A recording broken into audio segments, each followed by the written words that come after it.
Essa é a nossa reunião número 10. Há 10 meses que estamos trabalhando juntos. Hoje também nós recebemos muitas perguntas, algumas, como sempre, vamos responder pelo correio ou pelo e-mail, aquelas que são mais pessoais. E para esta transmissão pública, vamos cuidar daquelas que são mais gerais e de interesse de todos. Aqui estão perguntando a respeito das enfermidades planetárias, porque neste momento estamos com uma enfermidade planetária bem intensa, não? Bem importante, e que está atingindo muita gente. As enfermidades planetárias são frutos da desarmonia que a humanidade emite. Toda enfermidade tem causa em alguma desarmonia. Quando a desarmonia é pessoal, individual, então surge a enfermidade no indivíduo. Porque a enfermidade é um sinal de que alguma coisa está desarmonizada. Mas, quando a grande maioria apresenta uma desarmonia comum, então nós temos as enfermidades planetárias. São conhecidas algumas que podemos citar para vocês fazerem uma ideia daquilo que deveriam equilibrar em si para evitar uma enfermidade planetária ou para amenizar a enfermidade planetária que já existe. Uma das causas é o uso do sexo como prazer. Isso deu uma enfermidade planetária que só há muito pouco tempo conseguiu ser controlada. Depois também a falta do nosso respiro espiritual na consciência, a falta de nós pensarmos no espírito, a falta de nós cuidarmos da nossa parte espiritual, isso deu também uma enfermidade planetária muito importante, que foi a tuberculose. E essa já foi praticamente, na maioria dos casos, controlada. Depois surgiu aquela enfermidade planetária que foi produzida pelo acúmulo da maldade humana, da maldade na humanidade. A maldade é um fato permanente, haja visto como normalmente se mata animais para comer. Então isso é uma maldade que vai acumulando. E outras maldades também que foram se acumulando, além dessa do nosso tratamento para com os animais. Também o nosso tratamento para com os outros reinos, que não é adequada. E isso deu a enfermidade planetária do câncer. E então, agora, com essas novas que estão surgindo, nós estamos percebendo, se fazemos um estudo espiritual a respeito, que essa que está agora muito difundida é fruto do pensamento negativo da humanidade. Então, se nós queremos colaborar um pouco para isso, deveríamos cuidar um pouco mais da qualidade do nosso pensamento. E claro que uma pessoa, ou duas, ou três, poderão ter menos peso, mas isto diante do universo já é muito importante. Que 2 ou 3 cuidem disso, para o universo isto já representa um sinal. Nós não vamos nos iludir de que a humanidade vai perceber essas coisas e que vai mudar o seu modo de pensar e o seu sistema de pensamento. Não podemos nos iludir com isso.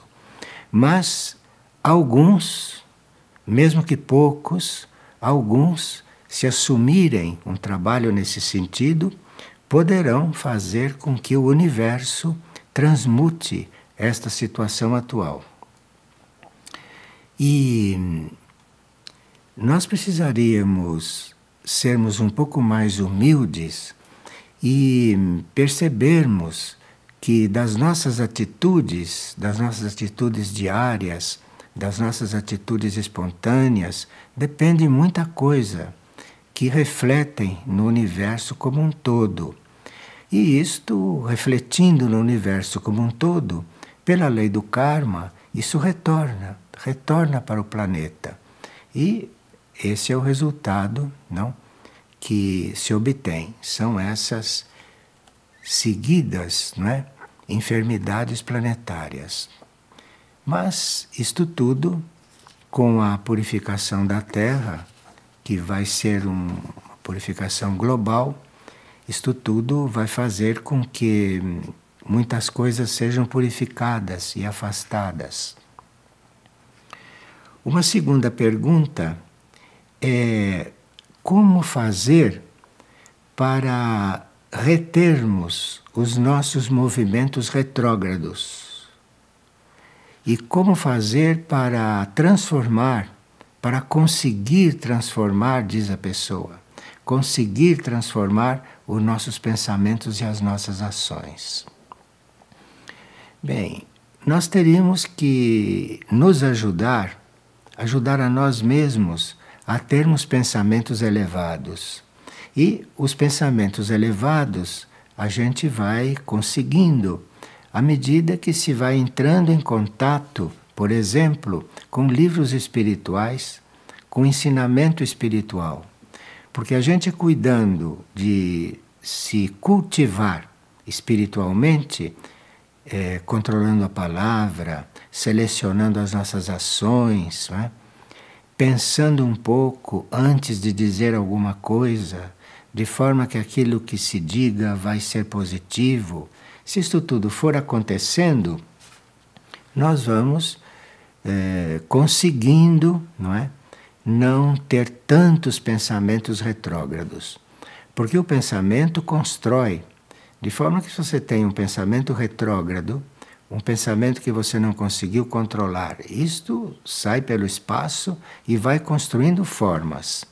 E essas formas vão atuando sobre o pensamento de outras pessoas que podem ter uma mente um pouco mais fraca. Então, tem uma mente que se deixa contaminar por aquelas formas, pensamentos que estão no espaço. E quando nós controlamos os próprios e trabalhamos os próprios pensamentos, nós acabamos atraindo pensamentos da mesma qualidade. De forma que é preciso um trabalho constante, permanente sobre isso. E um trabalho sobre o pensamento pode mudar a nossa vida. Porque o nosso pensamento se coliga com outros que estão no espaço, então vão se coligar com o que há de melhor. E se você cuida realmente do pensamento, se você consegue, não é, ter um nível de pensamento um pouco mais elevado, em vez de você encontrar o pensamento comum da humanidade, você vai conseguindo levantar voo com o seu pensamento e pode começar a encontrar o pensamento da hierarquia espiritual, que não é como o nosso. O pensamento da hierarquia espiritual não é um pensamento material, concreto como o nosso. Mas você cultivando o seu, purificando o seu, aliviando o seu desta carga material planetária, você vai sendo atraído por esse pensamento de outra qualidade, que é o pensamento da hierarquia. E aí você estando em contato com uma consciência ou com consciências que estão num caminho superior, aí você vai endireitando o seu caminho. Mas é muito difícil você endireitar o seu caminho com base no que acontece aqui na Terra, né? Com base ao pensamento e à vida dos nossos semelhantes. Para você endireitar o seu caminho ou fazer uma mudança no seu caminho, você precisa ter alguma forma de contato, mesmo que seja com a sua intenção de fazer contato com esta parte da humanidade que nós chamamos de hierarquia e que está num grau evolutivo muito maior do que o nosso. E aqui na Terra de superfície é possível fazer esses contatos, mas isto não se faz de repente, não? A não ser que venha uma graça, não se faz de repente, mas se faz com um trabalho de nossa parte, um trabalho decidido, não é? E um trabalho bem permanente, um trabalho bem constante. E aqui uma pessoa está com aqueles problemas normais, não é, de quase todo mundo, problemas em casa e tudo isto, mas ela descobriu que porque ela vê uma qualidade em sua mãe que melhorou o relacionamento entre elas. Então, ela está fazendo essa experiência. Ela deixou de ver tudo o que acontece diariamente, tudo o que acontece materialmente, e conseguiu descobrir uma qualidade muito positiva na mãe. E como ela enfocou essa qualidade positiva, o relacionamento entre as duas melhorou. Isso é uma boa referência para nós todos. E aqui a pessoa está dizendo que conhece muita gente que está apegada a doutrinas, que está apegada a certas cerimônias e que pessoas que estão apegadas até a certas práticas ritualísticas, não? E ela vê que essas práticas influem sobre a vida da pessoa. E ela está na dúvida se adere a essas práticas ou não. Veja, essas práticas podem até influir, mas quando nós estamos sob a influência de uma prática, isto não é muito profundo, isto pode não ser duradouro, porque na hora que você interrompe a ligação com esta prática, você perde tudo aquilo que aconteceu. De forma que é sempre bom contar com o próprio esforço de chegar a uma meta do que se submeter à influência de uma prática externa, que para você, no fundo, é uma coisa artificial. Agora, isto que ela pergunta, se tomar chás e essas coisas resolve, isto pode ser muito produtivo no momento imediato, mas depois, se você para de tomar o chá, você volta ao que era. Então seria melhor você começar aplicando o seu esforço, porque o seu esforço é aquilo que fica. O seu esforço para melhorar, o seu esforço para atingir uma meta, isso é o que realmente permanece. E uma pessoa quer saber a respeito sobre o café e sobre o uso do alho e da cebola nos alimentos. Veja, isto é uma pergunta de muitos. Bem, o que pôde-se observar é que o café age como um estimulante. O café age como um estimulante. Então, como toda coisa externa que a gente usa para se estimular, tem que fazer isto de forma muito regrada, né? Muito regrada e com cuidado para o nosso corpo físico, nosso corpo emocional, nosso corpo etérico, não se habituarem com o estimulante. Mas uma coisa que se pode tomar assim como uma ajuda em alguns momentos, mas com cuidado para não ficar condicionado. Agora, isto é bem diferente do alho e da cebola. Embora o alho e a cebola possam conter, principalmente o alho, possam conter elementos positivos em algumas circunstâncias, o alho deveria ser usado como um medicamento se é necessário e em certos casos, em certas circunstâncias. Agora, o uso contínuo do alho e da cebola e de outros temperos também, esse uso contínuo começa a emitir um odor. Então você, se alimentando com alho, com cebola, com certos condimentos, você emite um odor. E esse odor atrai certos elementais que não são positivos.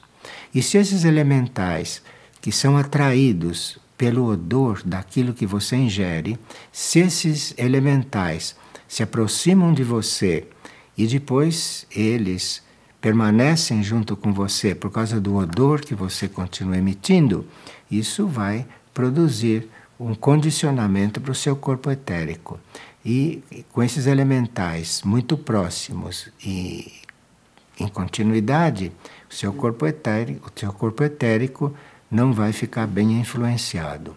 E isto depende muito da alimentação. Como a carne, por exemplo, não? A carne que traz em si toda aquela toxina do sofrimento pelo qual o animal passou, não, quando foi assassinado, esta carne que você ingera emite também um odor psíquico que a gente pode não sentir quando emite, mas os elementais negativos sentem, e esses elementais então se aproximam de você. E há muitas pessoas que sentem um sofrimento interno e não sabem atribuir a causa desse sofrimento.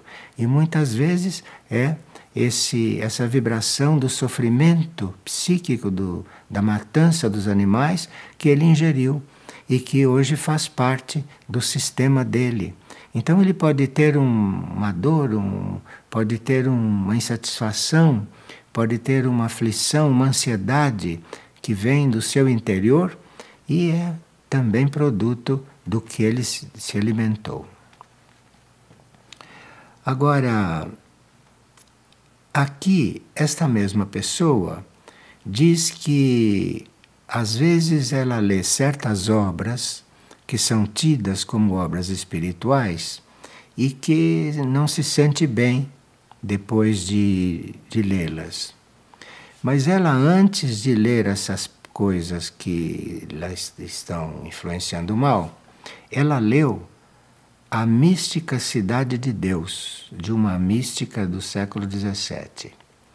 E depois de ter lido A Mística Cidade de Deus, ela percebe a vibração de outras obras que ela leu em seguida e que vinham de outras fontes. Então, A Mística Cidade de Deus levou você a educar a sua sensibilidade, porque A Mística Cidade de Deus foi uma obra canalizada por uma monja que era um ser contato e que canalizou a energia do que nós conhecemos como a Virgem Maria. Então, A Mística Cidade de Deus educou a sua sensibilidade. Além de trazer algumas informações, esta obra educou a sua sensibilidade. E agora você tem condições de perceber, de sentir outras obras que você vinha lendo e que agora já estão dando sinais para você mudar de tipo de leitura.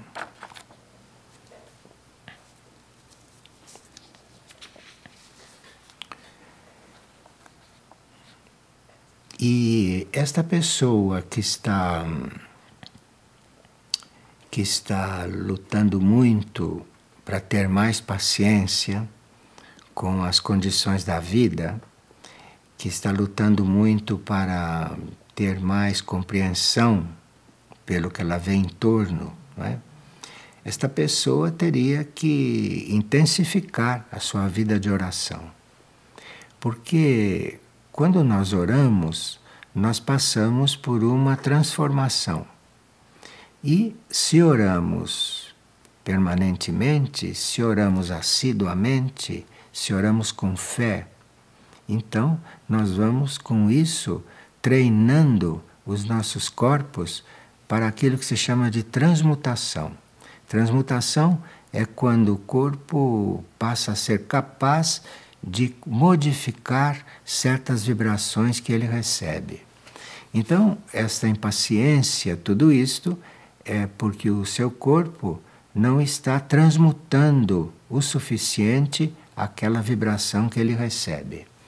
E se você dedica alguns momentos, ou se dedica algumas horas de oração, com oração, essa sua capacidade de transmutar vai aumentando.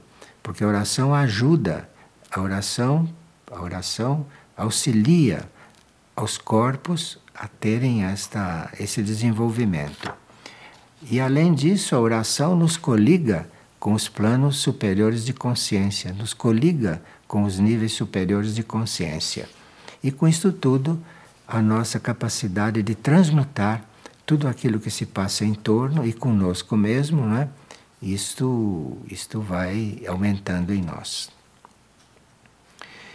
E aqui uma pessoa está perguntando se a transição da Terra tem a ver com guerra nuclear.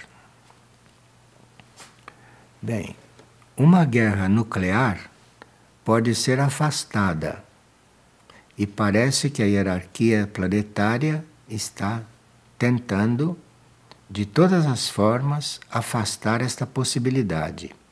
Porque uma guerra nuclear seria realmente uma destruição numa proporção que iria afetar bastante, não é? A vida planetária, a vida do planeta. Então, a guerra nuclear é algo que a hierarquia está tentando, com todas as forças, afastar. Agora, a transição da Terra é algo pela qual a Terra vai passar. Isso faz parte da vida da Terra e faz parte do desenvolvimento da Terra, a transição da Terra. Porque a Terra acumulou muita coisa que a humanidade produziu. E a humanidade sobre a Terra afetou muito o equilíbrio da Terra, afetou a evolução da Terra. E isto que nós chamamos de transição é uma espécie de reação, uma reação positiva da Terra, como se ela precisasse sacudir tudo isso que a humanidade a impregnou. Então é preciso que ela tenha uma espécie de reação, que ela tenha uma espécie de resposta salutar para tudo isso, não é? Para sair do estado em que ela está agora, por causa da presença da humanidade e das suas obras. Então a transição é algo que nós não podemos evitar, não poderíamos evitar. E a hierarquia que vê a Terra futura, que vê o que a Terra deve ser, a hierarquia que conhece o plano divino para este planeta, não vai tentar impedir a transição, porque a transição vai ser necessária para liberar a Terra de muitas coisas. Então, a guerra nuclear pode ser afastada. Agora, a transição da Terra pode ser amenizada, mas não evitada. Porque a transição da Terra é uma necessidade neste momento para a Terra se liberar de muitas coisas. Agora, amenizar essa transição, isso é possível. Se nós formos nos transformando. Como sabemos, a humanidade não tem essa preocupação de se transformar. Mas alguns seres podem ter esta consciência e podem estar se transformando. E esses seres poderão amenizar essa transição, mas não impedir que ela aconteça. De forma que nós todos poderemos trabalhar, poderemos colaborar com o planeta para amenizar essa transição. Mas sabemos que podemos orar, podemos amenizá-la, mas não podemos retirar a possibilidade que ela aconteça. Então nós temos que estar harmonizados com esta ideia da transição. Harmonizados com isto. Isto não deve nos causar temor, isto não deve nos causar nenhuma espécie de aflição, mas nós temos que nos harmonizar com isso, porque harmonizando com isto, vamos colaborar para que isto seja menos violento, para que isto seja menos destrutivo. Então nós podemos colaborar com isso, mas não querendo evitar, o que é impossível, mas querendo ajudar para que isto seja a mais suave possível. Se pode empregar a palavra suave aqui. Mas isto pode ser mais harmonioso. E se você não estiver contrário, se você não estiver resistindo, mas se você estiver com a intenção de colaborar, você vai entrando numa harmonia com isto e vai passar pela transição de uma forma diferente de como vão passar aquelas pessoas que não esperam, que não estão preocupadas com isso ou que não se estão preparando. Então, para a transição da Terra, nós podemos nos preparar. E nós conhecemos muitos textos, muitos livros, muito ensinamento que foi publicado em provindos de várias fontes que nos preparam para esta transição.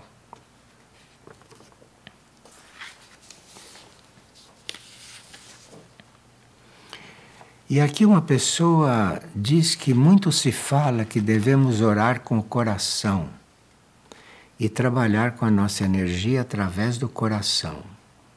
Então, eu acho que orar com o coração queira dizer também orar desapegado de si, porque o nosso coração, quando não está afetado, o nosso coração, quando está puro, ele não é egoísta. O nosso coração, quando está purificado, o nosso coração, quando está bem formado, quando nós temos cuidado com a nossa formação moral, com a nossa formação espiritual, com a nossa formação instrutiva, né? Isto tudo leva o coração a orar desinteressadamente para si próprio. Leva a oração do coração a ser muito livre, ser muito verdadeira e positiva. E principalmente quando nos pomos a orar pelo planeta, o coração responde muito, o coração ajuda muito, mas precisa que você não esteja pensando em si enquanto ora. Porque se você está pensando em si, o coração está menos presente. O coração é mais universal, muito mais universal, por exemplo, do que a nossa mente. A nossa mente nossa mente humana é algo bem concreto. O nosso coração, ele tem o seu lado físico que é concreto, mas ele tem uma essência que não é concreta. Ele tem uma essência que é muito aproximada da essência de nossa alma. Tanto assim que a alma, esse nosso nível de consciência, está ancorado no coração. Então o coração é um órgão bastante essencial entre os nossos órgãos. E é um órgão que difere um pouco de todos os demais.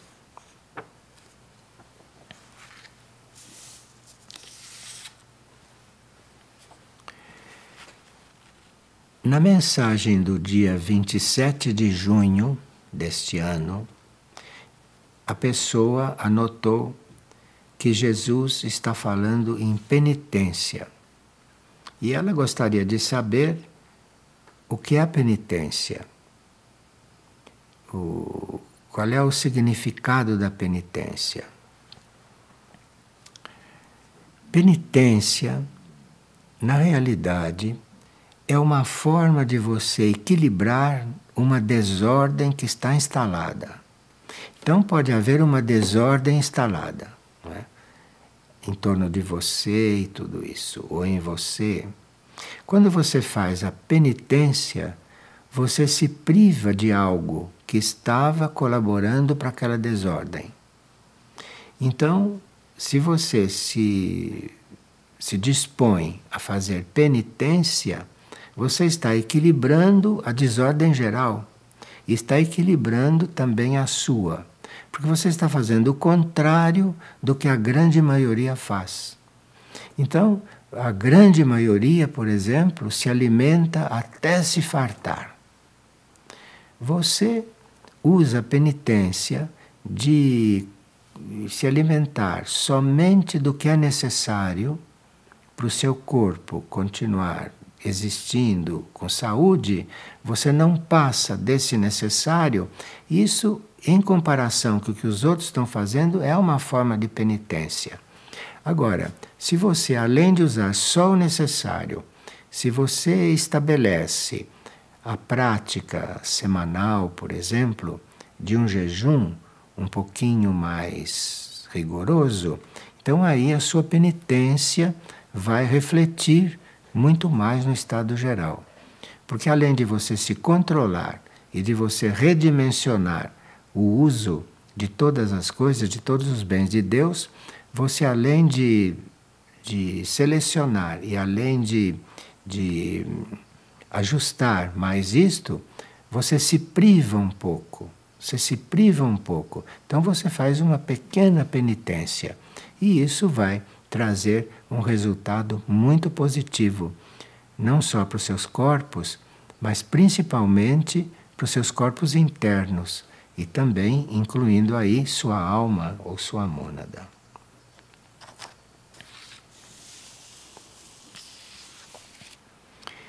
Então, pessoa na casa dela com a família não usa nenhum tipo de carne e nenhum tipo de produto animal. Mas a família toda usa isso.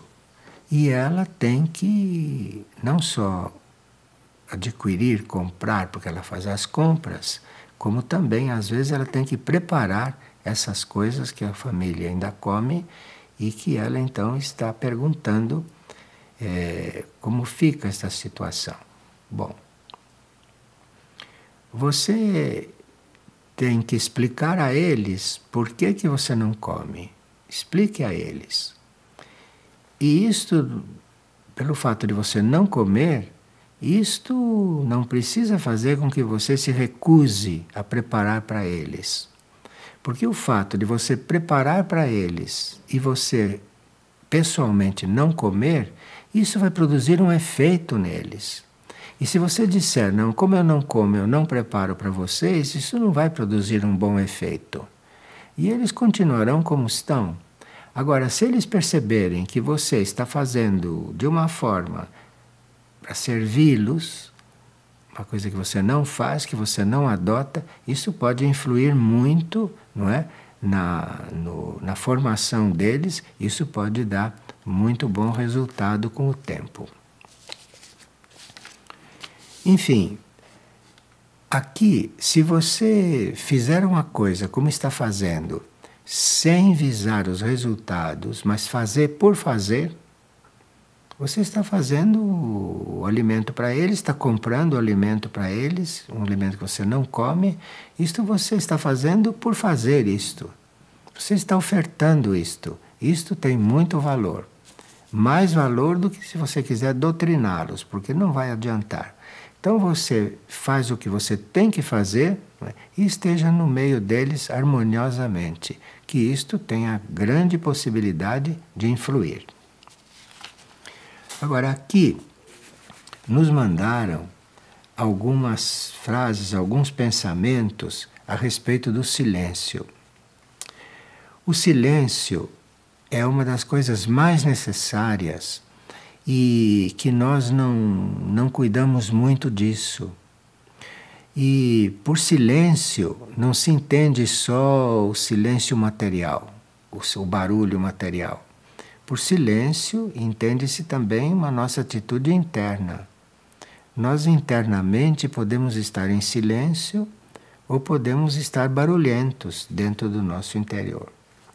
E aqui uma pessoa que evidentemente trabalha muito em si o silêncio, se esforça muito por silenciar um pouco mais, enviou alguns pensamentos.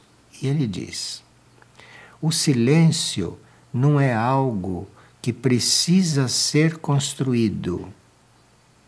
Mas o silêncio é algo que precisa ser permitido que aconteça. Então ele subentende que nós temos dentro de nós uma área de silêncio muito profunda. E que, se nós permitirmos que esta área de silêncio se revele, se emerja, nós não temos necessidade de construir o silêncio. Nós temos que construir o silêncio aqui no mundo externo, mas nós temos esta área de silêncio dentro de nós. E aqueles que têm consciência do valor do silêncio vão permitir que essa área de silêncio que já está lá dentro se expresse. Isso é um pensamento muito verdadeiro e relativamente evoluído com relação a todo o trabalho de silêncio que se faz. Porque no fundo nós não estamos construindo nada, nós estamos construindo nossa parte externa, que é bem barulhenta e desarmoniosa. Mas nós estamos permitindo que do nível muito profundo do nosso ser emerja uma coisa que lá já existe. Isto é muito bom que a gente tenha presente. Então devemos buscar estar no silêncio que já existe dentro do nosso ser. E aqui, como consequência, ele descobriu que nós não fazemos o silêncio, mas que nós escutamos o silêncio. Aqui já precisa estar bem adestrado nesse trabalho, não? Porque você não vai encontrar um vazio, uma falta de tudo. Você vai começar a escutar o silêncio. E aí você vai descobrir muitas coisas. E ele diz que não se faz o silêncio, mas que vive-se o silêncio. Sim, quando você começa a escutar o silêncio, você começa a ter necessidade, você começa a ter a inclinação para viver o silêncio. E quando você começa a viver o silêncio, você está fazendo um trabalho kármico muito importante. Porque no barulho, você está num emaranhado de circunstâncias e num emaranhado de efeitos. Agora, à medida que você vai vivendo o silêncio, você vai purificando o seu karma, você vai fazendo uma seleção em tudo aquilo que a lei de causa e efeito lhe traz, ou lhe emitiria. Então, quando você vive o silêncio, você está, na realidade, trabalhando muito o seu karma. Você está dando passos para a sua libertação. E o sentido desta palavra libertação, o sentido desta palavra liberação, você vai encontrando à medida que vai entrando no silêncio e que vai vivendo o silêncio.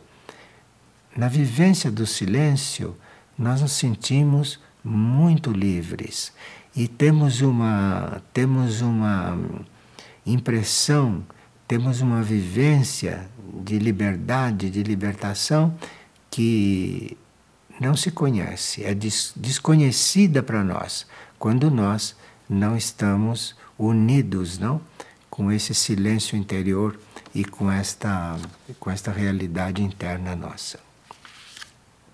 Então, muito obrigado pela atenção e vocês são convidados a apresentar novas perguntas, não? De forma que esta transmissão seja a mais real e verdadeira possível e que possa ajudar, não é, para o equilíbrio de muitas coisas que estão precisando de equilíbrio, não? Muito obrigado, então.